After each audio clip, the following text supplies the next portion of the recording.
What's up, sons and daughters? It is Sam Jesse, and I am back with the full crew from the Locks of Saturday. Chris, Robert, Ed, and Brett. We are all here. Ed, that's an interesting looking football stadium as your background. I forgot to point that out to you in our pre-show. But get with the program, dude.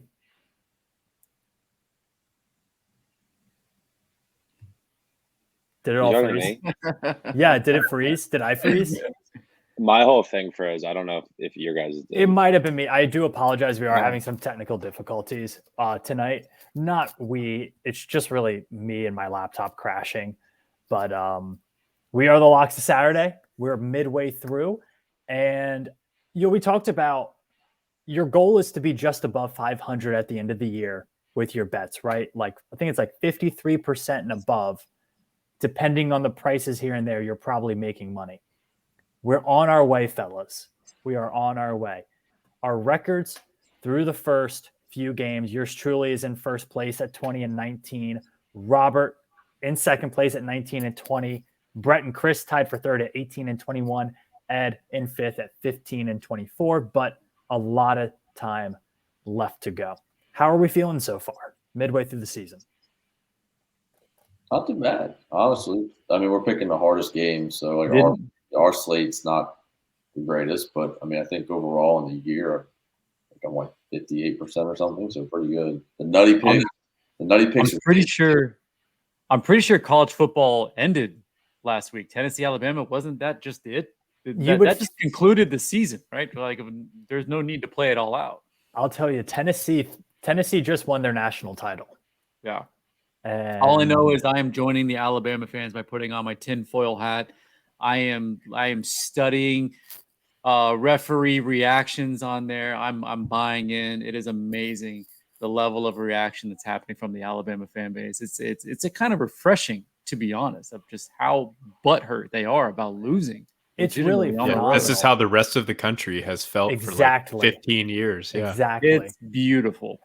And they'll still probably win the Natty.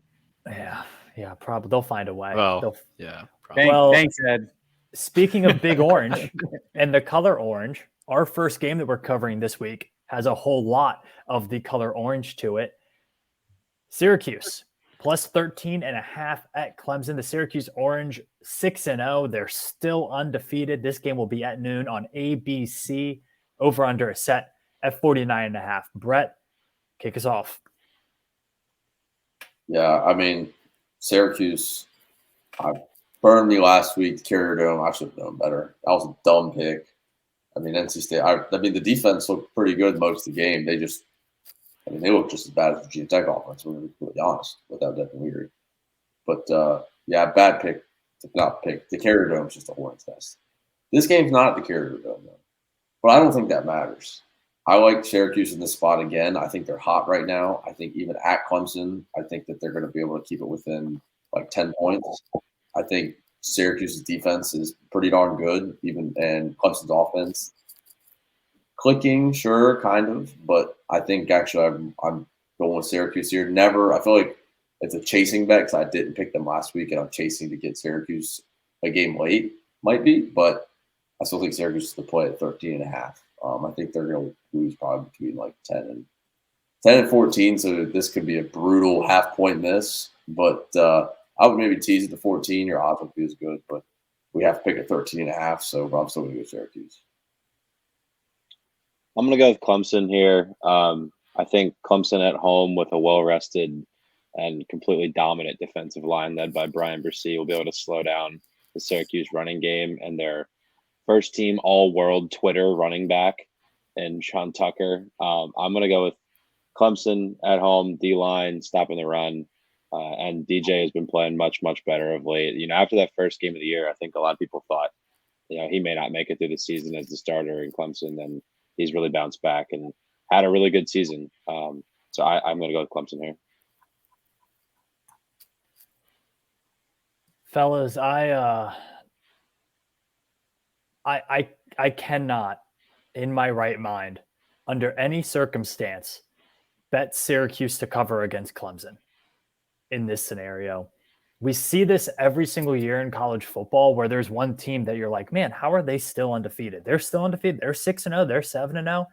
This year, it's Syracuse, and all the credit to him. Dino Babers has saved his job, and maybe Syracuse is going to be one of those programs under Babers where they're pretty bad for 2 or 3 years, but every 4th or 5th year they have a pretty darn good team, and maybe this is that 4th or 5th year. They're good. They're much better than we expected, but Clemson might be a little bit better than we expected too. They really beat down on Florida State. That game was not as close as the final score said. They're playing in Death Valley. Clemson is one of the best home teams in the country. I like Clemson in this one. I don't think Syracuse's offense will be able to do the things that they've done against other teams. Even against NC State, we saw NC State kind of had them that entire game up until the very last drive. So I think Clemson wins this one in a landslide. I'm going to have to just wholeheartedly disagree. And I'm going to lead off with the first spicy take here. Cuse plus 13.5 lock. And I'm going to tell you why. Lock. I couldn't run fast enough to lock up this Cuse line here. And I'm going to, first of all, just try to figure out, and this is when I looked at the spread, justifying a 2-touchdown spread. Because metrically, at least in terms of total SRS and PFF, I've been alluding to this, these two metrics as well as the composite metric I've been leaning on. It's a very narrow gap between Cuse and Clemson. And at this point, as we're matured into the season, you can kind of bank on performance against your current schedule to kind of have some value that you can look at and try to see. And right now, Clemson and SRS, they're 6th, Cuse is 8th. There's no real gap between them. PFF, same. And that's across the board for both offensive and defensive. Individual metrics is there.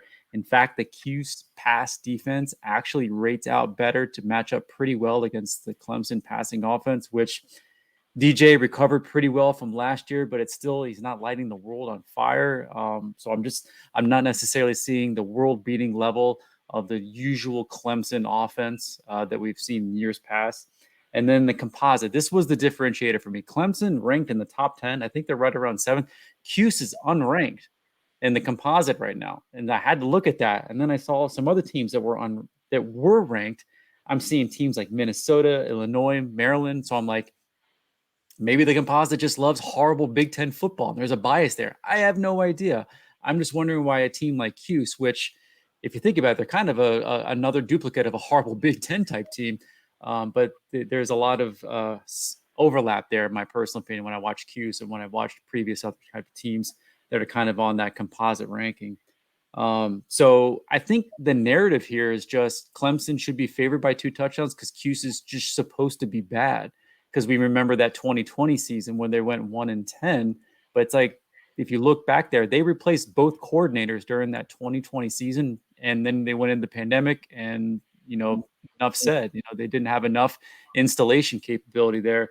But that was only 2 years removed from Dino Babers winning 10 games. So I don't know what to think with Cuse.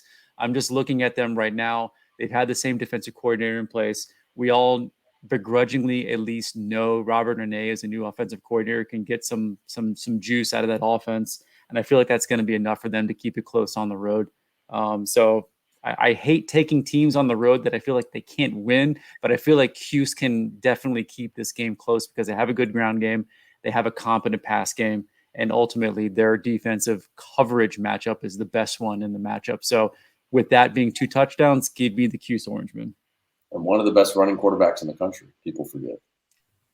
Who also suddenly a better passer, yeah, and he also doubles as a mountain. I think he's a West Virginia Mountaineers mascot, and then he runs over to this game too. Well, I'll ask this to Brett and Chris because y'all are the two who are taking Syracuse. Do either of you have any inkling of a desire or a leniency at all to throw something at that plus 390 money line? Kind of honestly. Cuse has a better team than last year, and Clemson's about the same. And Cuse almost beat Clemson last year. They actually should have. I will say that out of the last 5 matchups against this spread, Cuse would have gone 3-2 with 1 outright win, and the other 2 games were field goal losses. So Cuse does have a history of playing Clemson close. Yeah, that's what. Well, That actually was not the answer I expected. I expected that to be a resounding no. I'll be honest. Kind of took the wind out of my sails there. A simple no would have sufficed, but thank you. But I mean, regardless, I don't think there's a world where Clemson loses this game. But that said, I do agree with Brett and Chris because I do think Syracuse does keep it somewhat close. I think if you look at these two offenses, they are both efficient. Like if you look at Sharp College Football, they grade out Clemson is the 13th overall offense in the country in terms of drive efficiency. Syracuse is 8th in terms of drive efficiency. So very efficient drives. But as far as explosiveness goes, Clemson's 39th, Syracuse is 59th. So it's not a lot of big plays.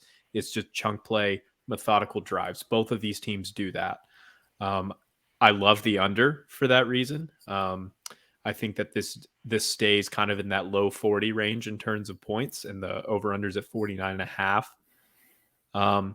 Clemson is going to do Ed's point, especially about limiting the running game with that D-line. They're definitely going to do that. But I do think Schrader could still make some plays against the secondary, which, as we all know, is pretty weak. By far the weakest point in Clemson's defense. So Schrader's most effective pass distance, is like that intermediate 10 to 19 yard range. If you look at PFF, that's his highest graded range of passes. He's grades out at 92.1 out of 100 on those passes, averages 11 yards per attempt. And then Clemson's worst pass defenders, all of their ADOT, which is average depth of target, all hovers between that 10 to 19 range as well. So they don't cover well in that little intermediate area, and that's where Schrader's most effective. And then you add on the fact that Clemson is 57th in the country in third down defense. I could just see Syracuse having like an annoying number of instances where like it's like 3rd and 8 and Schrader just finds a guy for 9 yards right down the middle, just to keep the chains moving. Ultimately, like Clemson is still going to win this game because they're probably more talented at literally every position. But Syracuse will do enough to cover. Like I see this as like a 27-17 score, something like that.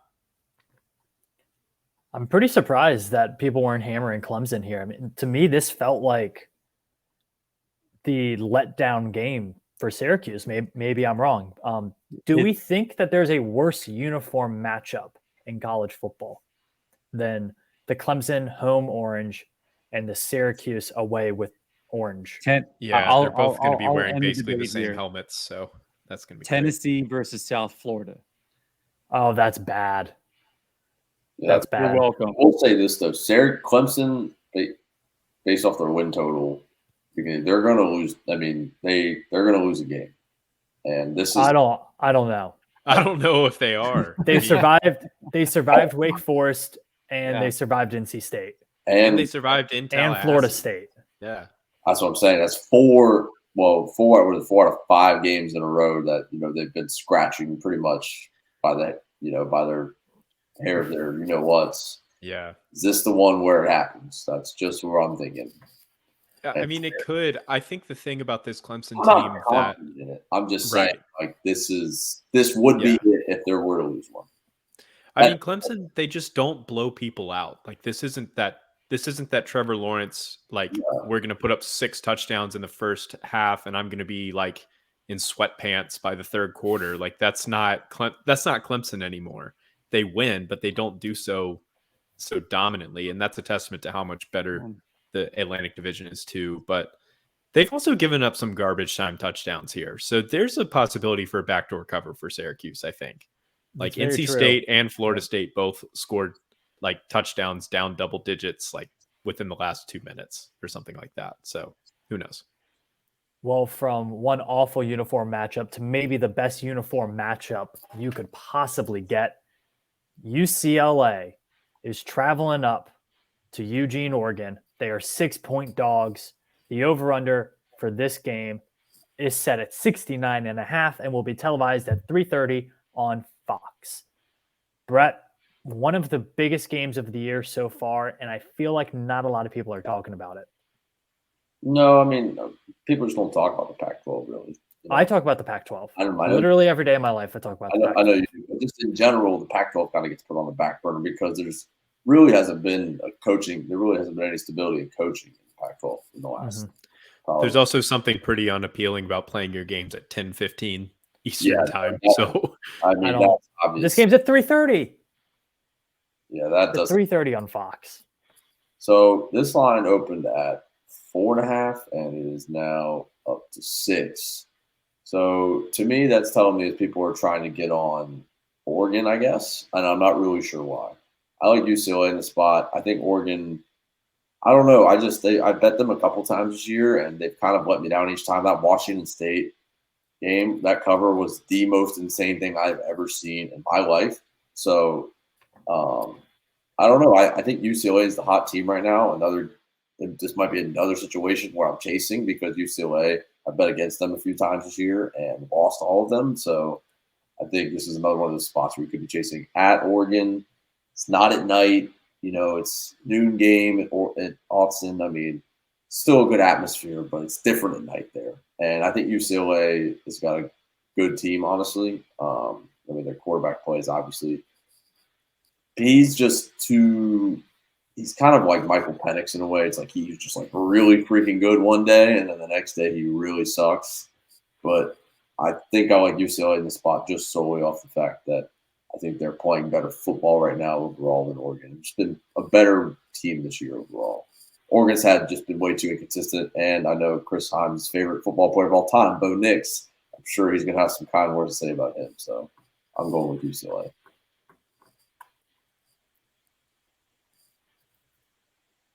I am not. Me and Brett are never in lockstep. I am going with Oregon. Oregon and particularly their offense and Bo Nix have been pretty phenomenal since the extremely forgettable Georgia game to open the season. Since then, Nix is 12-1 touchdown interception ratio. And it's kind of a weird one to look at where, everything's kind of equal offensively. Two dynamic quarterbacks who can throw and run the ball at an extremely high level, good running game, some good weapons on the outside. So I'm going to go with Oregon at home, less than a touchdown favorite, kind of strictly for that reason. I think these are both two really good teams, and it's unfortunate that Oregon started the year the way they did with Georgia, because I think this would be, a 9 versus 4 or 5 matchup if Oregon didn't lay that goose egg to open the year. But I think this is as good of Pac-12 football as we've seen in a while. Sam, I think you're right. I think it's kind of a slept-on game over the weekend. I think I actually might watch a Pac-12 game this weekend, so that's big in its own right.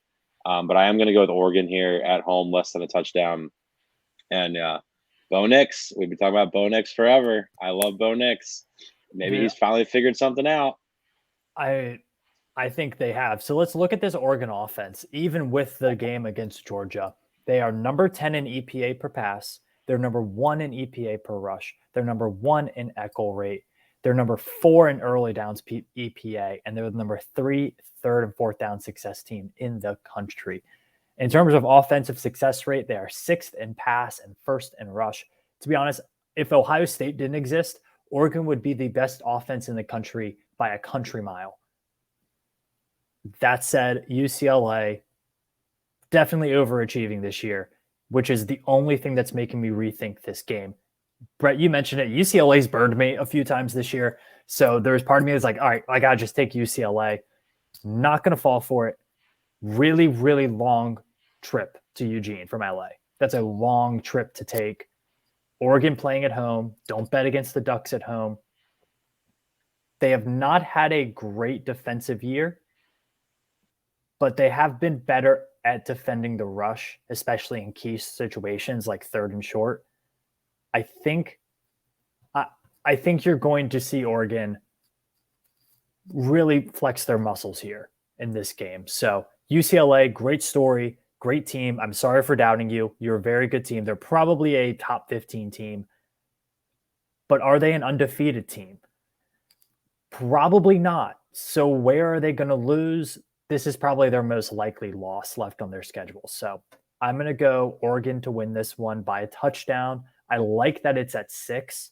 If this game was at 7 or 8, I would probably go UCLA. But the fact that it's still under a touchdown, I think is really good value on Oregon. So I'm going to go with the Ducks in what can only be described as a beautiful, beautiful, and aesthetically pleasing game. So Quack Attack by probably 10 to 14 points.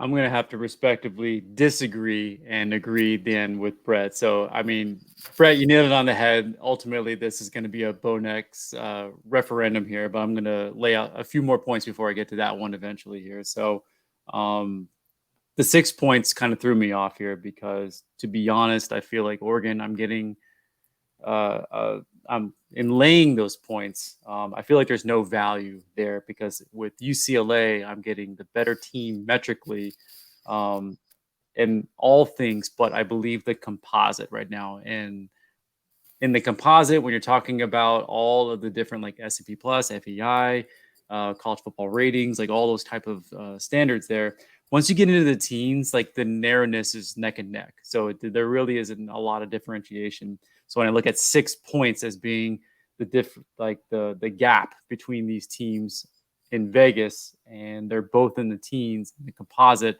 I don't really consider that to be somewhat of a net negative against UCLA here. But when I look at things like PFF and I see that there is a massive disparity against the UCLA pass defense and the Oregon pass offense, and that Oregon quarterback is Bo Nix, I have to really, really, really raise a big hairy eyeball to what they can actually do on offense in this game. People forget UCLA is like a bunch of 45-year-old dudes right now. They I don't know who they have built their roster around, but I think at this point, it's like the powder blue. They're more resemblance of like those like mid 80s Houston Oilers coming into this game. Like they're an old veteran football team. And I just feel like Oregon is not that. In fact, they have a little bit too much replacement for my own liking. And with that, their emphasis on the run, I feel like this kind of adds up. And Sam, I don't know if you can appreciate this or not. It kind of lines up to how Utah beat the living crap out of Oregon last year in both matchups because they were just a better veteran run heavy team, more physical. All those elements are lining up. And I mean, I know that Oregon last year compared to Oregon this year, you can go tit for tat, but just as a program, I still feel like those elements are in place. And UCLA is just the more physical football team comparatively to Oregon. Oh, Chris, you said one thing that I think for some of our Hokie fans listening that I want to really talk about. You were like, how did UCLA build this roster? At least offensively, fifth-year quarterback in DTR, who has been playing in the program for multiple years, not sitting as a backup. Yeah. Transfer running back from Michigan and transfer wide receiver from Duke. Those are their three best players. Wait a minute. You're telling me that you can get veteran transfers in some sort of portal and actually help the football team right away? Jake Bobo is nasty too. And when they practice, they're supposed to get better. Like really? The longer they stay, So the longer they stay with the coaches and like learn, they should get better. And also they should lift weights to get stronger. So Jake Bobo, I don't know like if Cooper Kupp on steroids out there. I don't know if anybody knows anybody in the Virginia Tech football program, but this is crazy. This is brand new. This is first of its time. I've never heard this before. They should. I mean, and credit to them. I think they're probably a 10-2, 11-1 team. And I think going back to the spread, I'm not confident that UCLA can win this game outright, but I do think they can. I'm just saying that 6 points is a lot for two teams where I feel like I'm getting the better team on the road as a dog in a touchdown-esque spread. So give me the Bruins begrudgingly because I hate UCLA, but they're good. Well, gosh, sorry. You have no idea, do you? I do. I just can't believe I'm about to advise the world to bet on Bo Nix. I was just like I know the answer. I just have to get myself. You don't to have to. There's still an out here. No, my brain says Bo Nix yes, is the quarterback of the second best offense in the country, who has scored 40+ points in 5 straight games. Yeah, that's insane. Oh, look, a pig just flew right outside my window. That's crazy. Yes. So betting on Bo Nix. Here we go. I'm actually not going to talk about Bo Nix, but what I'm really going to hone in on here is how tough home fields are in the Pac-12. Once you leave the city of the metropolitan area of Los Angeles, the home field advantage gets pretty strong all across the Pac-12, really. And that's shown itself in the numbers thus far. So in these Pac-12 versus Pac-12 matchups, the road teams are 7-15 straight up and 7-14-1 against the spread. So at this rate, road teams in Pac-12 matchups are only covering a third of the time. Plus, if you just add on the fact that this is only UCLA's second true road game of the year, the first one being at Colorado, and Colorado is the worst team in the Power 5 right now. Like that doesn't even count. Mhm. So this is UCLA's first true road test. They've been awesome so far, have won some huge games, but all of those have been in the Rose Bowl. Not that that's necessarily this great home field advantage. Yeah, they have but like 9,000 people show up to this game. Sure, but it's not Maybe not a disadvantage. Yeah, it's not a It's- disadvantage. Right, and that's my point. It's not like the Rose Bowl is crazy, but they don't have to go and face these massive environments, where fans are raucous like everyone else in the conference has had to do. Just look at USC losing to Utah last week. Like, I firmly believe that if that game's played in LA, USC wins that one by a couple touchdowns. So I just don't think UCLA will be. I don't think they're going to be ready for the noise in Autzen. I've really enjoyed what UCLA's done this year, but unfortunately, like Sam said, they have to lose somewhere. It's going to be here, and I like the points too. Again, if Pac-12 road teams are only covering a third of the time, this is not the time that they're going to cover. You know what I mean? Like this, bet the number here. A little Chip Kelly revenge. I mean, a little bit. Point- He's trading Point it. out to the Or would fans- Oregon want revenge on Chip Kelly? Ooh, it is a Chip Kelly Point- return game. Because he is the one who said, "Yeah, I'm not leaving," and then like the next day went to the Eagles. So I don't know if he wants revenge. I think they want revenge. Let's just remind the listeners that you almost had a Fight Club corollary there, where the first rule about betting on Bo Nix is not to talk about Bo Nix. And I feel like you're missing a key element there, because this is 100% going to be a referendum on Bo Nix. So we should end it on that right there. Oh man. Well, if you want some good late night games to watch, this one's during the day, but if you want some late night games, there's no better place than the NBA. And DraftKings has you covered because the NBA season is back as of last night. The first full slate was tonight, Wednesday, and DraftKings is back. They're covering the NBA better than anybody else, an official sports betting partner of the NBA. New customers bet $5 on any NBA money line and get $200 in free bets if your team wins. Check this out. In addition to usual bets, everyone can boost their winnings up to 100% with DraftKings stepped up same game parlays. Go to DraftKings Sportsbook app, opt in, and place a stepped up same game parlay today. Bigger payouts. DraftKings where you got to go to bet on the NBA. Hey, if you need a money line, no matter when you're listening to this, for some reason, they have the Christmas Day games up on DraftKings. Mavericks minus 170 at home against the Lakers. Bet that before the Lakers dumpster fire starts, because it will start and they will look awful. And Luka, potential MVP this season? Don't know about that. Robert? Download the DraftKings Sportsbook app now. Use promo code SOS. Make any $5 bet this week and get $200 in free bets if your team wins. Only at DraftKings Sportsbook with promo code SOS. Minimum age and eligibility restrictions apply. See show notes for details. Also, All right, love fellas. that Luka MVP. Luka to win future. the MVP. I don't know what it is Interesting. right now, but Hammer It's it. something. It's something. You can check it out on the DraftKings Sportsbook app to let us know. All right, this game, we haven't done a lot of G5 games, and I'm really excited that we're doing this one because Tulane is a program that has been building slowly but surely for the last 3 or 4 years, and here they are in the top 25, 7-point favorites at home against Memphis. The Green Wave will be on your televisions, 3:30 p.m. on ESPN2. The over-under is set at 56.5. Brett, who are we rolling with? Well, with Tulane at home, man, they're just a better football team. I mean, I'm not really sure why this is, the line the way it is. I guess maybe it's because Memphis might have some higher caliber players. They get maybe a little more talent just because they have a little more history. But, I mean, first of all, how can you go against any Tulane uniform? I mean, most of the electric uniforms, in my opinion, in college football. I mean, Best in the sport. They just nail it every time. And their uniform reveal, we're recording this on Wednesday, will be tomorrow. And you better believe it's going to be something incredible.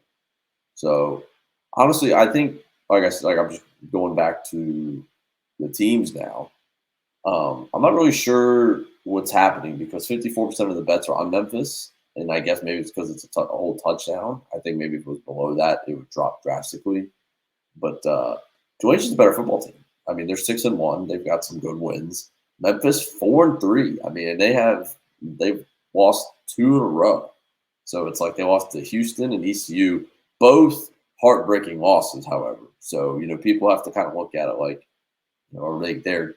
What is it, 3 total points in 2 games from being a 5-1 or a 6-1 team? So, I mean, if you look at it like that, that's different.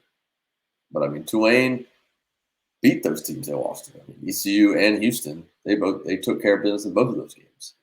So, and they beat Kansas State. So it's like, that was pretty rough. And people thought that was a bad loss, but turns out Tulane actually might not be that bad. So, it's a great loss. Great loss. Yeah, great loss. We're not in college basketball season yet. There's no quality losses. But I'm on Tulane here. I think they are just a better team. And uniforms.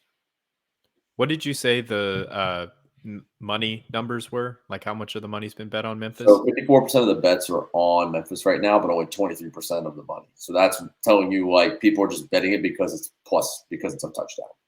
It was like, I'll throw something on it because at worst I'm probably going to get a push here. Right, they'll just take the points. Yeah. So that's what I said. If it dropped to like 6, I think every bet would be on Tulane at home. I'm also on Tulane here for all the reasons you just said. Common opponents, Tulane's handled them better. Tulane's scoring 33 a game and only giving up 16 a game, whereas Memphis is scoring 35 but giving up 30. The common opponents part at home, really big spot for the program. I think they come through and are able to cover the full touchdown here. So I'm on Tulane as well. Bad loss to Southern Miss, though. And that's the thing that hurts me is like that was a really bad performance against a bad Southern Miss team. And at home, too. At home.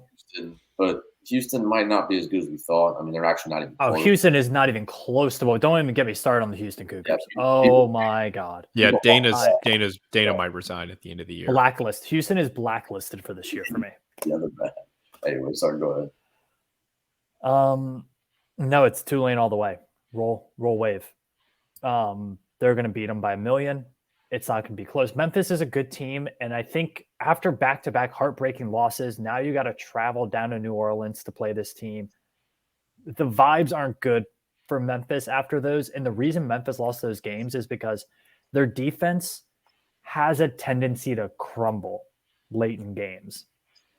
And when you're going up against a running attack like Tulane has this year, especially that spread, and then they go right up the middle, that's not good for a defense that crumbles late in games. So give me the Wave here. I think they win it by 2 touchdowns at least. I love over 56.5. This is probably going to be like a 35-23 game, something like that. So, yep. Yeah, give me the Wave. Love them. Would never pick against them. I love that hard-hitting analysis. Give me the Wave. You. Give me the Wave. I'm also on Tulane here. We're probably going to make it a clean sweep because ride the wave. I'm getting that vibe. Ride the wave. For me, it's all about riding the hot hand here. Tulane 6-1 against the spread. I'm hoping our listeners are just listening and not watching on YouTube right now because it's. I hope they're watching on YouTube. Yeah. I'm gonna be really sad if they're not watching. Yeah. We put in a lot of work to put this on YouTube. Yeah, Better watch it. Whatever that is. Please, if you're listening on Spotify, wave. please What watch do you on mean? YouTube. Tulane is not only 6-1 against the spread, they are also 17 points margin of victory level heavy favorites in those 6-1 spreads. So they're not only covering, but they're covering by a good amount. They have the best quality win right now on the board against K-State.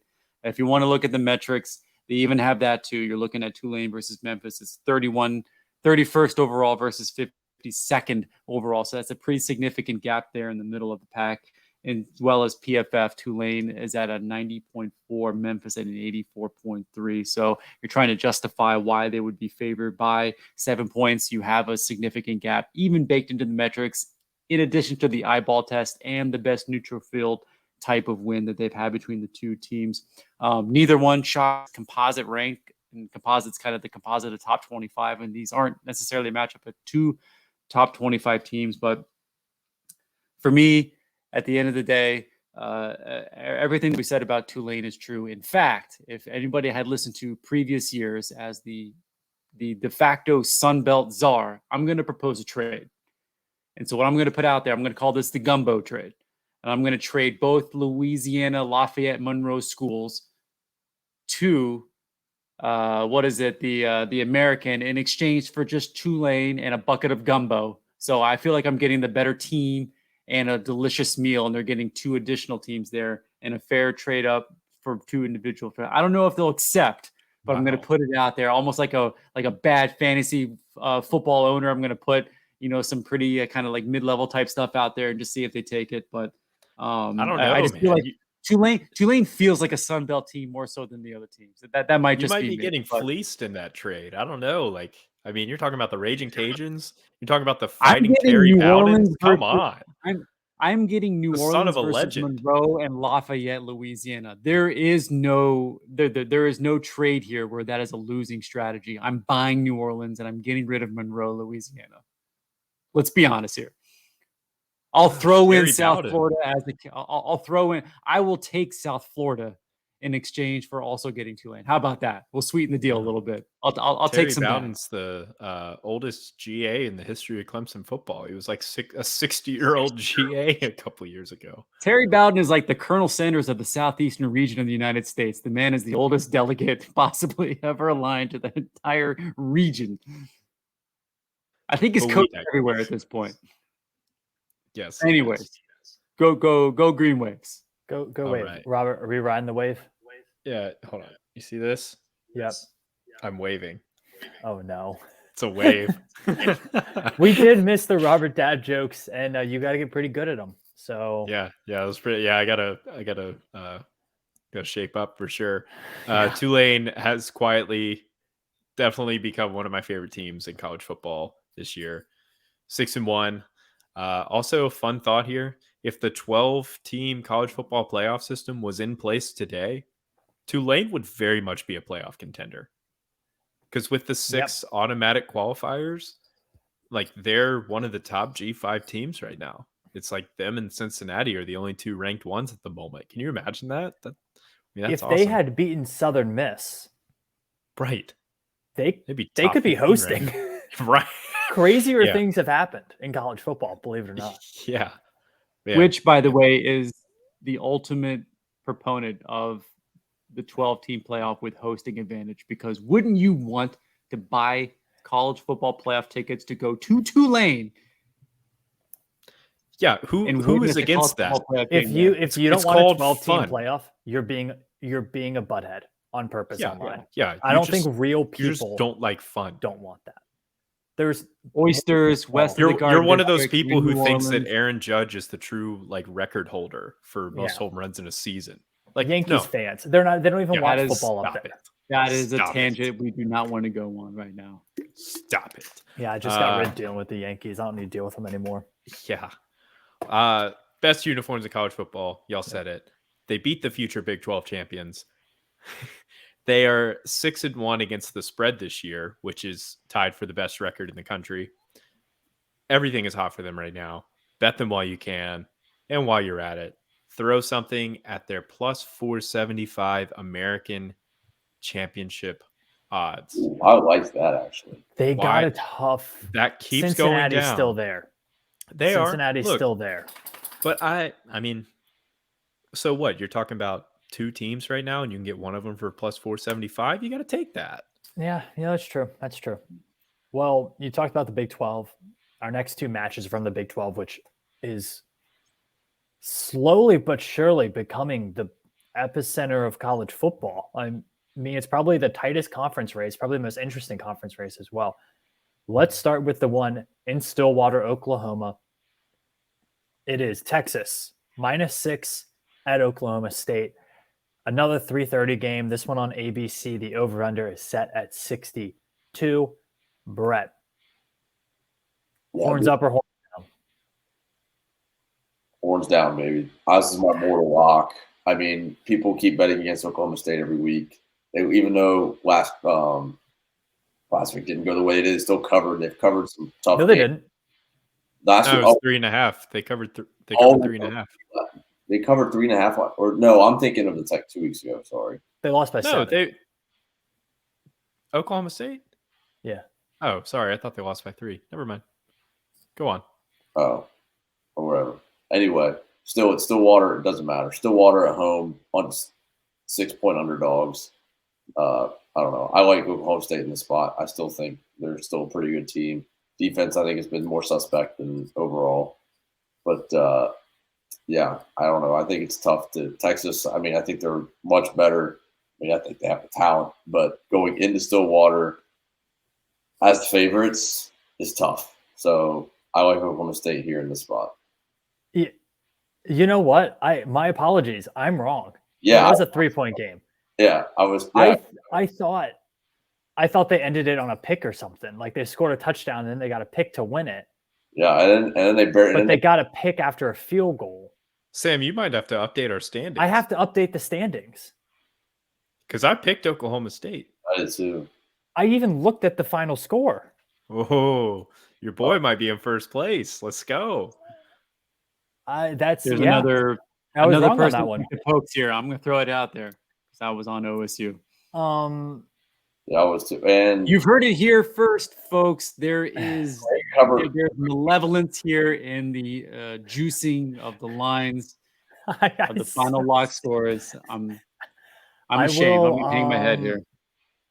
Yeah, let me update the standings while Ed talks about this game, or Brett, or whoever wants to talk about this game. No, I'm done. Stillwater at home against a huge opponent. It's hard to go against this. That's the home dog. Yeah, I've had a hard time. I've gone back and forth with this one a few times today. And on one hand, I do think Texas would be either undefeated or only have one loss if Quinn Ewers never got hurt. They absolutely would have beat Alabama that day, I believe, if Ewers didn't go out. But on the other hand, I don't know, man. Everything Brett just said makes a lot of sense too. So I've had a really hard time with this one all day. I think I'm going to land on Oklahoma State here and officially as my pick, just because they are a very good team with good quarterback play at home. It'll be a awesome environment, and they've got points to play with here in order to cover for me here. So I'm going to go with Oklahoma State, but Texas is not back, but they're inching ever closer, and that helps when you get what was, I believe, the highest rated quarterback recruit of all time in Quinn Ewers. So I am going to go with Oklahoma State and the points here at home and in a really fun environment. Yes, Robert, you are now in first place at 20-19. Chris, Brett, and I are go. tied for second at 19. I wore the win shirt for a reason. Win, baby. Yes, congratulations on your 20-19 record. At least somebody is putting this saying to good use.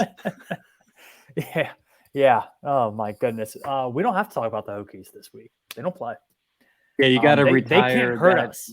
You have to retire that shirt because we're putting the lunch pail away at the moment. So yeah, and I just bought it. So we didn't earn it. It's so soft. Put it back away. It's a cool shirt. Shout as far as this game, defense. Southwest Virginia shop, man. I'm horns up on this game, and my reason being is Oklahoma State has a god awful defense, and I'm riding with that Texas offense as far as they can go. With Quinn Ewers, they're just different. Like they're just a different, better. They reach elite levels when he is playing. He's that good. And I think he boosts this team up. I am a little bit worried about Texas's defense because really outside of that Oklahoma game, they haven't been amazing, but they've shown the ability to win gritty. On like a ball bounces here or there, they probably beat Texas Tech on the road, which would be a really good win. Another kind of slugfest game against Iowa State, they end up winning that one. I don't like picking against Oklahoma State at home, but Texas is just far and away the better team. I'm going to go Texas here. Yeah, I don't love it though, but I'm going to go Texas. Sam, you don't sound too confident. I'm not confident. And I'm not confident because I'm just rattled that I was wrong on that. Really just how I was wrong. That's It's okay. It's okay. The way that metrically this game lines up, you should sound a little bit more confident because I confidently have Texas. I'm not going to lock it, but I definitely believe that Texas wins this game by more than a touchdown. And metrically, it lines up. They're better in SRS by a significant margin. They're better in PFF by a significant margin. They're better in the composite as well. So I feel like all of those combined definitely bake into a 6-point margin on the road. And this isn't Oklahoma State at night. This is Oklahoma State home field advantage, quote unquote, during the day. So this isn't like nightmare haunted graveyard, T-Boone, Pickens Field area of Oklahoma State. Texas is playing them during the day. So you do have that element of not having to go into a complete hornet's nest there. Plus, the best matchup in this game is the Texas run offense with my man Bijan Robinson versus the OSU run defense. And people need to remember that this is an OSU defense that lost Jim Knowles from last year, who is now currently the Ohio State defensive coordinator. And that scheme advantage that he had them really, really doing well over the previous years is not there anymore. So this isn't the same kind of last few years Oklahoma State defense, which seems weird to say because historically Oklahoma State's never been known for the defense, but they were under Jim Knowles. So I just feel like I'm getting the better team across the board. I have somewhat of a narrow college football spread. This game overall is not as much of a harm to OSU. They're 1 loss. Texas is 2. I feel like Texas has to win this game and win this game with some level of confidence in terms of the dominance factor. I'm not saying that Texas has a shot at winning the college football or even getting into the college football playoff, but in the narrative of Texas being back and them kind of compounding and keeping the scene going forward, I feel like Texas really is going to be extra motivated to win this football game. So with that, I'm going to lay the points. I'm going to take the Texas Longhorns. Do you even say horns up or you just say horns? I'm not going to say horns down, but is it just straight up horns? It's hook 'em horns. Okay, hook 'em cool. horns. Just hook 'em horns. I'm going to weirdly say hook 'em horns because, yes, me being the requisite USC fan, I will never forgive the 2006 season. So I hate the University of Texas. So that should tell you that. You couldn't win your third national title in a row. Boo-hoo. Hey, man. Team of the 2000s. Yeah. It's okay. Yeah. But I just can't I can't take the pokes in this one. Too much lines up against them. Well, I really liked what Ed said, especially about the what ifs of that Ewers injury. Because they would have won that Alabama game. And then what was their other loss? Like an upset. It was to Texas Tech, right? Like Texas Tech in overtime, I believe. That's right. Yeah. They probably win that one too, for being honest. Like, I don't know. Like, it really is kind of sad because I do think that they could have been a legitimate playoff contender, which is kind of crazy to say because we were all, pretty skeptical. But at least offensively, like this offense right now, it's looking like what it's supposed to look like. And with Quinn Ewers, like he keeps the defense honest, by making plays down the field, making throws, because otherwise the defenses just have been cheating up because, they know if Ewers isn't in the game, the ball's going to Bijan. And Bijan, side note, for all of you NFL draft nerds out there, keep an eye on Bijan because he might end up being the highest drafted running back since Saquon. I firmly believe he'll go top 15, may even go top 10, which is crazy because no one drafts running backs in the first round these days. That aside, I don't know. Yeah, this offense is just so balanced. I think Oklahoma State's defense showed a lot of vulnerability last week because they just straight up collapsed. Still covered, but did collapse, blew a big lead. There's just a lot of vulnerability there. And having Steve Sarkisian at Texas, like he's going to know how to exploit it. So to be able to have this balanced offense with, really good quarterback, fantastic running back, offensive genius and Sark running it, like they're going to be able to play to every defense's weaknesses. Every time they face a defense that isn't a stalwart, like they are going to be able to figure out the defense's weakness and pick it apart. And I see them doing the same thing against Oklahoma State. Just expect a big game from Ewers. I think the vulnerabilities are really more in the secondary for Oklahoma State. You saw what Duggan did. Expect a big game from Ewers. I think he could go over 300 yards and have a few big touchdowns in this one. I think Texas wins going away, even on the road. Kind of random, just looked this up. Texas Tech, who beat Texas 37-34 in overtime, has played 5 straight ranked teams. Pretty brutal schedule. They've played played Houston, NC State, Texas, Kansas State, Oklahoma State. Pretty tough, and they still have TCU and Oklahoma left on the schedule. Oh yeah, well, Oklahoma's. Yeah, one of those is a cream puff. Yeah.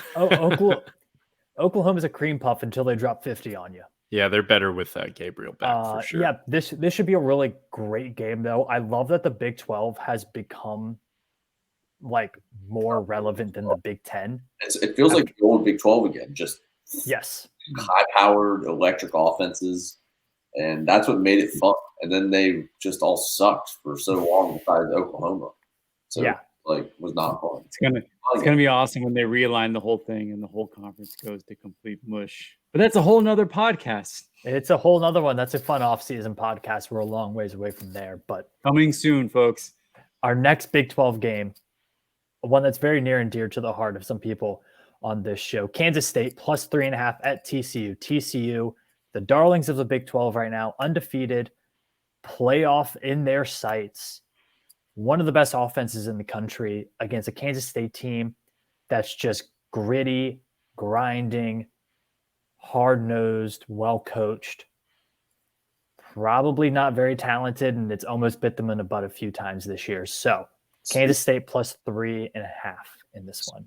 The spirit of Bill Snyder lives through Kansas State forever and ever. It does. Sure. It does.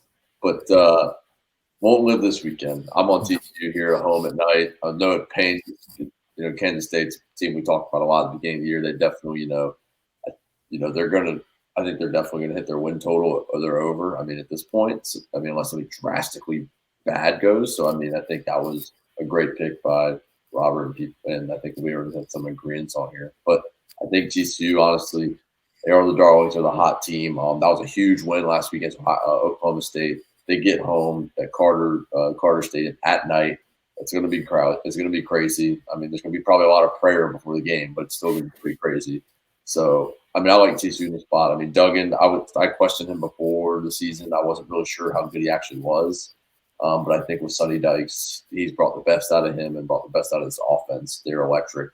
I think Kansas State just doesn't honestly have kind of his Sam hinted at a minute ago, just talent level. They have some good players. Deuce Vaughn. He's like watching Kyler Murray running back just run around there. He's just like this little guy just running all over the place. So it is fun to watch him, but I'm still on TCU here. I just think they have more talent. I think they are the better team in the end, honestly, here. And I don't think I don't think they're coached any less than they aren't any more poor coached than Kansas State, honestly. They've been pretty darn good all year in discipline. So I like TCU at home at night with this small line. Yeah, I'm on TCU here as well. Duggan's had a really good year. That offense is phenomenal. And, while Kansas State has been able to put together a really good record, when they get into games against some similar teams and other, less talented teams, they're able to score, but they're not able to stop anyone. Even though that's kind of, the whole gritty grinding thing that Sam talked about, it's kind of a conflicting styles game here. I don't think they're going to be able to keep up with TCU's offense, regardless of how well their own plays. So I'm going to go TCU at home here. 3.5's low enough where I like it. TCU's pretty fun, man. It should be a really good game regardless. I just don't think Kansas State can keep up offensively with what TCU's got going on with Duggan and the bunch. So, Yeah. Frogs. I'll chime back in real quick. I don't think Kansas State has honestly played a team with a really good offense yet, besides Oklahoma, and they've been in a mess. I mean, all the teams. Texas Tech's offense is decent, but I don't know. It's not TCU's. That's for sure. They've been kind of hard to watch at times. Yeah, and another thing with this game that I'm on TCU as well, and a thing with this one is Kansas State's coming off of a bye week, but it was a bye week where they won 10-9 against Iowa State. And we talk about this in basketball a little bit more about how you kind of don't want those breaks when you're on a roll. And it feels like to me they had won 3 straight, but they had a really bad offensive performance.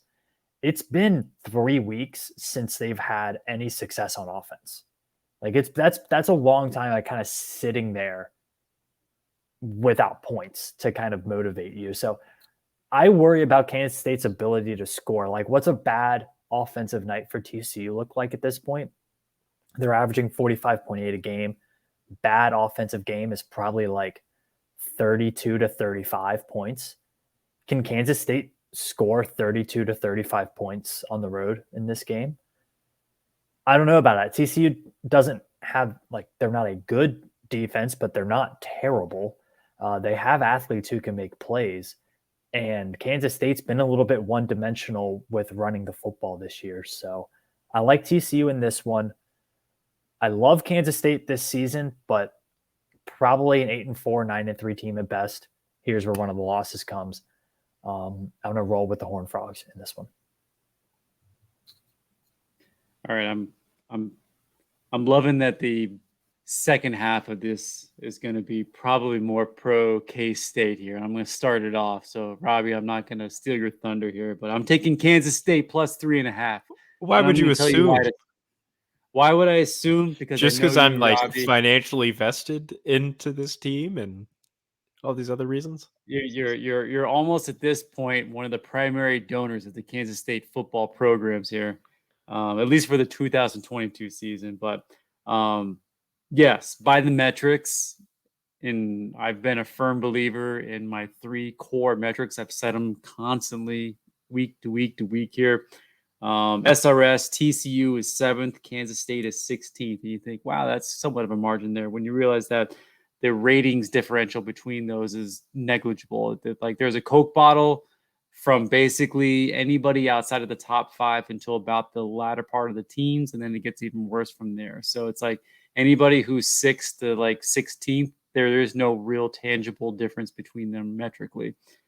PFF similarly, TCU 88, Kansas State 87.2. I'm not seeing a real tangible separation between them.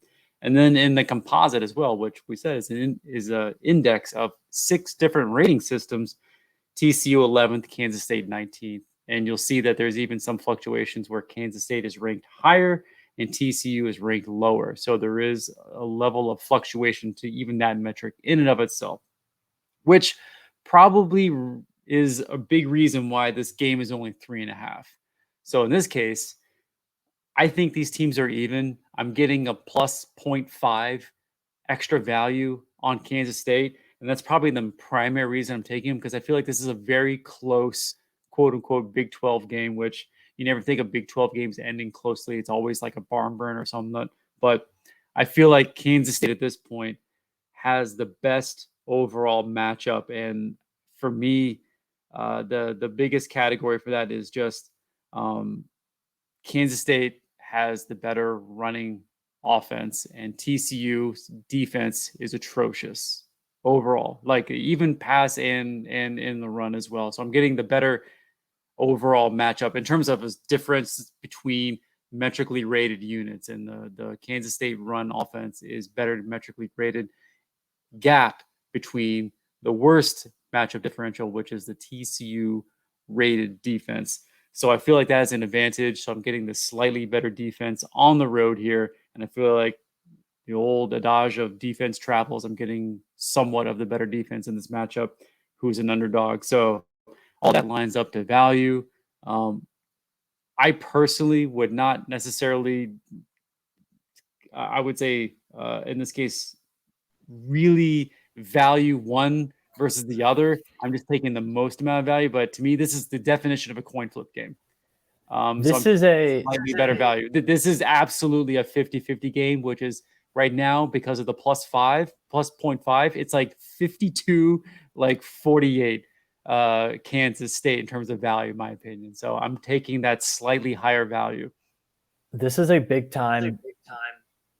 Maybe just sit back and watch this game. Sit back, watch. I don't think drink a glass of wine is even the point there, because this is like Midwest football. So grab some Keystone, whatever it is in the Midwest. Just do whatever you got to do. Get through this game. But it's not going to be, if Kansas State wins, it's not going to be pretty. It's going to be this like random Vaughn with Adrian Martinez just like muck it up. It's going to be ugly. Chris Kleiman coached former North Dakota State head coach, game plan. Their whole strategy has to be make TCU get in the mud with them, and I feel like they can do it. So I'm taking Kansas State. Yeah, muck it up was the exact term that I was about to use. There you go. That's what they do.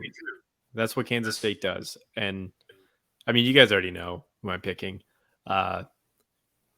Contrary to some other points that have been made on this podcast, I actually think Kansas State may be the most complete team in terms of just balance roster in the conference. Even though I've been hyping up Texas's offense, I think that Kansas State has the better defense, and it's just better from top to bottom. I don't know. The offense, muck it up. They're methodic. They're not explosive. They run the ball so well. Deuce Vaughn, he's going to be the best player on the field. And he and Adrian Martinez have combined for over 1,200 yards on the ground already this year. Deuce Vaughn, he's healthy. I think an important thing to note in that Iowa State game a couple weeks back, he got really banged up, was playing through a lot of injuries, had to leave the game in the fourth quarter. He's healthy now, as is the rest of their team, coming off of this bye week. Also, Adrian Martinez, his biggest problem at Nebraska was he just was a turnover machine, and he has taken care of the ball really well. He has thrown 0 interceptions so far this season. Like, they're not asking him to do too much as a passer, but even so, like he's doing what is needed to be done. And whether the wins are pretty or not, they're coming. Aside from that Tulane game weeks ago, they're winning. And, they just control the pace of the game with this run-heavy offense and their strong defense. This will be the best defense that TCU has faced all year. I don't think TCU has really been tested at all in terms of defenses that they've played. Because, we've talked about the issues with Oklahoma State, especially in the secondary, whereas Kansas State's secondary is really strong. They're the top graded in terms of coverage on PFF right now in the Big 12. And I also think freshness is going to be a factor here because TCU, they're coming off that grueling overtime game. Kansas State had a bye. They're just going to be fresher. Not only does Kansas State cover here, but they're going to win outright. I love the plus 150 money line here. I don't know. I just think midnight's about to strike for Cinderella. I don't think it's a terrible bet, especially money line there. I'm going to roll with TCU's offense, and what they've been able to do this year has really impressed me. But it should be a really fun game. Winner gets to keep the color purple for a year, I guess. All right, that does it for our big slate of games.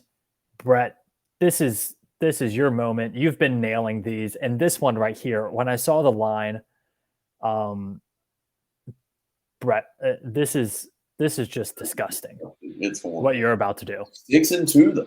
You don't make. I was listening to a podcast, and honestly, there's more money made on unders than overs every year.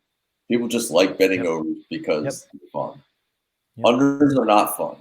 Unless you're me and you bet unders in TCU games, and then you lose. Yeah. So there's more money made on unders every year than overs. It's just the way it is. People just don't bet them because they're not enjoyable, and that's pretty much what it comes down to. So 6-2 this year, I'm nailing them, and I'm sticking to my guns, going just an insanely low game. Nevada, San Diego State under 36.5. As I'm sure Hokie fans have heard, San Diego State just switched their quarterback to a new quarterback. Braxton Burmeister will be playing receiver now. Fresno State is just a dumpster fire. I don't know what happened to them. It's just going to be bad. The Mountain West After Dark this year, Sam, has been pretty sad. So It has. Down year for the conference. Yeah, bad, real like astronomical. Although it's wide open.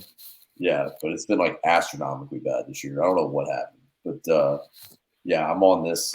I mean, San Diego State is one of the worst offensive teams in the country. Who did I say? Not Nevada. I meant Nevada. Oh, I said Fresno.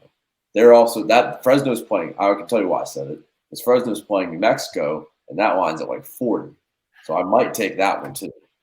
Because New Mexico State last week was horrible, and that one hit. I mean, those teams are bad. Hawaii, Colorado State's like 40.5 as well. Nevada is in the bottom 5 in offense, and pretty sure San Diego State's like the bottom 10. So that's why the line's so low. Quarterbacks suck on both teams. I mean, it's just going to be ugly. So, and then I will say this isn't my nutty pick of the week, but one other thing I want to say is, you guys remember what happened when Alabama lost last year and who they played the next week? And there was a disgustingly huge line, and they still beat the crap out of them. You guys remember who it was? Well, it wasn't Mississippi State again, was it? Oh, yeah. It was at Mississippi State, 17.5 at Mississippi State, and they beat them 49-9. So Alabama at home, 21-point favorites. I think they're going to beat Mississippi State by like 50. And Mississippi State might be a little better than they were last year. And you could say maybe Alabama's regressed a little bit. But this is just a spot where it's just like, I don't think it's the smartest idea to bet Mississippi State after a loss like that. And last year, Texas A&M, the way Alabama got beat was the exact same way they got beat against Tennessee pretty much. In a shootout, last-second field goal. The town burned down pretty much. You just beat Alabama. So, yeah, I like Alabama in that spot just based off history after a loss. Yep. The Tide will probably roll pretty heavy in that one. All right, Ed, big test. Do you have a different pick than what Chris has this week for your Southern Deep Fried Game of the Week? I didn't know we had music. That's awesome. It was not music. We don't have one for Brett's nutty pick because I don't know what you would do for that. Notoriously silent creatures. Yeah, that makes sense. The Peanuts. I was like, is something playing on my computer? I didn't know this was coming. That was a wonderful surprise. This is phenomenal. I had no clue. This is great news. Yeah, my pick of the week is Ole Miss +2 at LSU. Love that one. The Lane train, baby. The L train's rolling into town, handing out L's at LSU. So I'm gonna go with Ole Miss. They've had an awesome year. Their running offense is phenomenal. Their rushing attack is so good, and it's Lane Kiffin, man. That guy's a comedy character, and I guess Brian Kelly is too for two completely different reasons. I think one of them's self-aware, and one of them is super not self-aware. That's neither here nor there, but I'm gonna go with Ole Miss. I think they're the better team as long as Jackson Dart can take care of the ball. He's had a little bit of turnover issues throughout the season, so if he can take care of the ball, and what should be, it's always a good environment in LSU. I'm just not a huge believer in Jalen Daniels to get it done, and I think LSU will outscore them, take care of the ball, time of possession, run it efficiently the way they've been doing all season long, and keep that undefeated record heading into a couple weeks out from a potential Alabama matchup. So I'm gonna go with Lane Kiffin and Ole Miss to handle business, especially with the 2 points. It's I mean, it's 2 points, and it doesn't really get you much, but it gets you something. So Hashtag Robert was right about Ole Miss. Add it to my card. I saw that weird and forget about it. A lot of things I was right about. I don't know. A lot of things. All right. Well, for yours truly, this is the game that you need to stay up late for. And you guys, I'm rocking the jersey right now. I got it in the background. This game might be a mistake made by sportsbooks because right now Washington is only a touchdown favorite against Cal, who just lost to Colorado. And Washington has the best passing offense in the country. Can they stop anybody on defense? No, but it might not matter because Cal will stop themselves. It's a wonderful game plan. This game is at 10:15 p.m. You're going to stay up and watch it, and you're going to bet Washington to win this one -7. It's going to be a blowout. They're going to win by 100. They're going to score 200. Whatever the over-under is, maybe don't touch it because Cal has a really bad offense, but all day, every day, twice on Sundays, bet Washington here. Bet them, bet them, bet them. Love Washington here. Wearing the jersey. I got the jersey. Unbelievably wrong about Michael Penix. It's like everyone was. What happened? I think he got good players around him. I think that's what happened. And also, I think Connor Bazelak is pretty good, actually. I think Connor Bazelak's actually pretty good at Indiana, and I think you're right. I think the players just suck. Kevin DeBoer, one of, if not the best up-and-coming coaches in the country, still has an over 90% win percentage as a head coach in college football. One of, if not the best up-and-coming coach in the country. All right, Chris. Aye, aye, Captain. Aye, aye, Captain. Aye, oh, I don't know. Captain. It's going to keep playing around. I didn't know it was going to play. Just keep it going as I talk. That sounds amazing. Our producer Dom is not here with us tonight. By the way, he's studying for an exam. Be the intro of SpongeBob, because this is like a SpongeBob generation of people that listen. To yeah, this. I was expecting aye, Captain. What do you mean a SpongeBob generation? I am the SpongeBob generation. Exactly. No, I am not. What do you mean? I'm years advanced from that. Let's just call it that. But started out looking at this week, and I've been kind of all over the map with my captain's pick, trying to pick a theme and then trying to find its way within the college football lexicon. Not a great strategy. Treasure. Just horrible to find it too, and that's been the biggest problem for me. So when I looked at a few lines this week, I looked at two originally, and I'm not going to say don't do it, but originally I was going to have this line be take Duke +9 at Miami, but then I said, you know what? Don't bet horrible ACC football, because it's just going to be that. It's going to be horrible ACC football, and you can never really understand.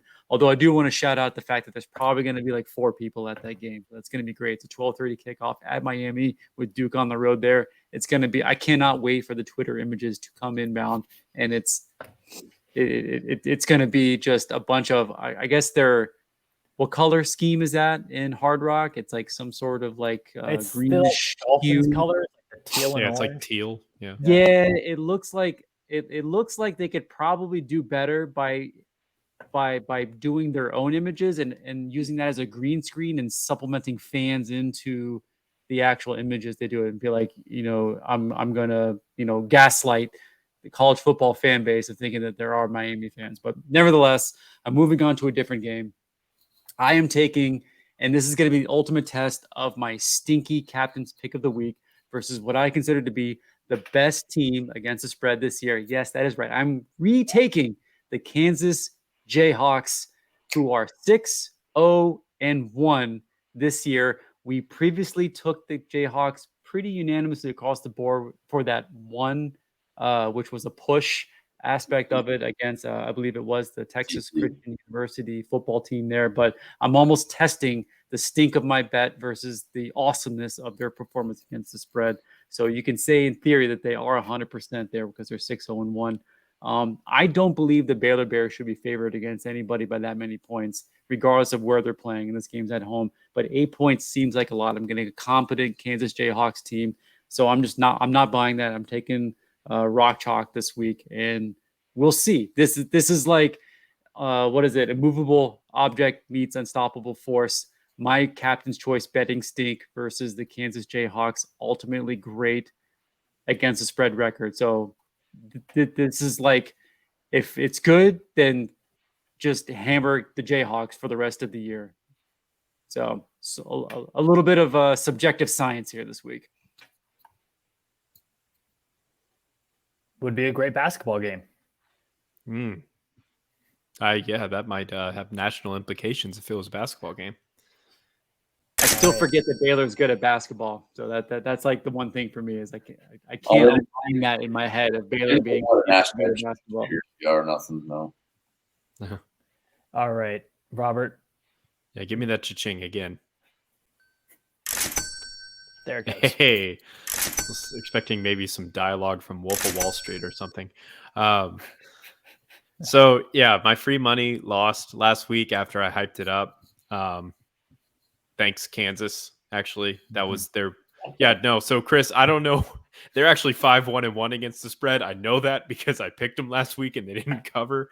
Yeah, they lost by team 10. Team rankings has them at 6-0-1, so I'd have to check Right. that just to see what team rankings goes for. But they got to get their stats right, unfortunately. Yeah, but still, 5-1-1 is still very good. But yes, so to get back on track here, this pick is going to sound a lot like one of Brett's. And so the way I see it, to get free money, sometimes you have to get a little nutty. And so I am looking here at the Hawaii-Colorado State game. And if you're wondering, this is the beautiful scenery of Fort Collins, Colorado, home of the Colorado State Rams.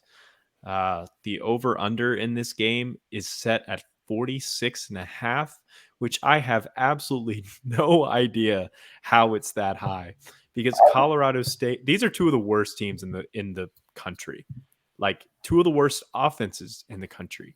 Colorado State has not scored 20 points in a game all season. The most they've scored is 19. This game is going to be awful football. Do not watch it, but bet on it, baby. Bet on it. I mean, 46.5, that's so many points. Like, they won't even get to 40. This is free money. Hammer that under, baby. I'm pretty sure I haven't bet any. I'm pretty sure that, like, if that was like, pretty sure every bet I've done has been 42 or below. Might be 40 below. Yeah. Is this this is a safe space, correct? Yes. You're going to watch it, aren't you? I'm working this game, actually. Oh, there you go. Hawaii plus 5.5 here feels really, really good because Colorado State cannot score, and Colorado State is down to their third string quarterback. His name is Giles Poole. So, is that just another name for like? It's just a public pool in Giles County. Exactly. A public pool in Pembroke. And hey, you look at this Hawaii team. They lost really close on the road. On a late long field goal against San Diego State, a game they very well could have won. Then they come back and they beat Nevada. So this is a team that is getting progressively better against the team in Colorado State that is really not good this year. They will be better. There's a lot of money in the Colorado State program. They have a great facility. They'll be back. But this year, I really like Hawaii in this game. It is at 3:30, so it was not a candidate for the graveyard shift. Mm-hmm. Yeah, I mean, that might even be worth. I'm still going to keep the free money at just the under, but that might be worth a little same game parlay action there with taking Hawaii and the points there. Stepped up same game parlay. Get that 100% boost. I will interject here. The Kansas Oklahoma line from last week did start at double digits and got bet down to Kansas +9. So the final reflective spread in DraftKings was at +9, but I think team rankings freezes it earlier on in the week. So you're right, Irby, that there is some differentiation there, which also influences listeners. If you see a line that you like, start early, especially if you see the value in that one, because these lines do move, especially in college football, pretty significantly. Like NFL, it's usually driven by players being injured or not at the last minute or so. But in college football, it's all based off of early value. All right. That'll do it for our picks. really quick before we sign off, just say the answer. Let's play Guess That Spread. Virginia Tech at NC State. Brett, you're good. Me first. Yep. NC State minus 9.5. All right, Ed. NC State minus 13.5. All right. I'm going to go NC State minus 8.5. Oh, are we doing the Price is Right thing? No, we're not doing prices right. We're just doing whoever is right. If you go over, you lose. Yeah. Well, here's the thing. Whoever Does the is right. Does the line include Devin Leary being injured or not? He's not I playing. mean, yeah, He's he's never out for the coming back. year. Yeah, they've He's not announced coming that. back. Okay. He's so never going to no, play for yeah. NC State ever again. good because it's been about 10 years. I feel like he's been there. It's been 10 years kind of mediocrity for being honest about it. But I mean, I saw this one as double digits, so I'm going to go 10.5. It's what I felt like it would have been around there too. So Darn it, he took mine. Fine. I'll tease it an extra half point. I'll say 11. NC State minus 11. The all reason right. I think it's single digits is because of the Syracuse game. I don't think Vegas is going to think they're going to score enough points. Whatever it is, Yeah, I'll go down to 10. I'll change that. yeah. I just don't think the reason it's going to be single digits because that over-under is going to be at don't discount how bad Vegas sees our team. That's what I have to say. So it almost might be higher than you think, folks. They can't see them worse than I see my team. They really You can't. don't set the lines. You do not set the lines. All right. Well, it should be a fun one. If you are planning on coming to Raleigh, some members of the Sons of Saturday crew will be at the Virginia Tech alumni tailgate right outside PNC Arena. It's a stone's throw away from the stadium. Literally, you could pick up a rock and throw it and hit the stadium. It's the same parking lot. $30 entry fee will get you 3 drink tickets and an all-you-can-eat buffet. There will be music, there will be games, there will be prizes. Really fun time. So if you are tailgating for the NC State Virginia Tech game, head over to PNC Arena and we'll have an awesome tailgate time there. That'll do it for tonight. Robert, sign us off. Go Hokies.